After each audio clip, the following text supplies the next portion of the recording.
नहमदुहु व नसल्ली अला रसूलिहिल करीम। कभी कभी इंसान की नहीं, जानवर की किस्मत भी इसके अमल के साथ जुड़ जाती है। तारीख़ दमिश्क के सफ़हात में हाफिज़ इब्न असाकिर रहमतुल्लाह लिखते हैं, सैयदना हज़रत अली रज़ी अल्लाह ताला अन्हु ने एक हैरत अंगेज़ हकीकत बयान फरमाई है।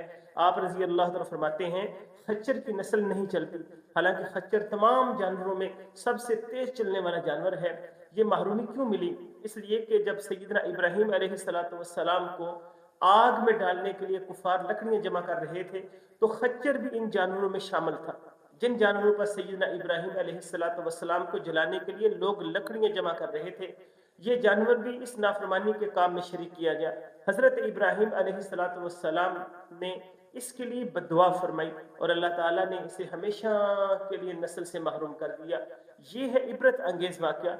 याद रखें, अंजाम हमेशा अमल के मुताबिक होता है, चाहे इंसान हो या जानवर। बुराई के साथ खड़े होने वाला कभी कामयाब नहीं होता।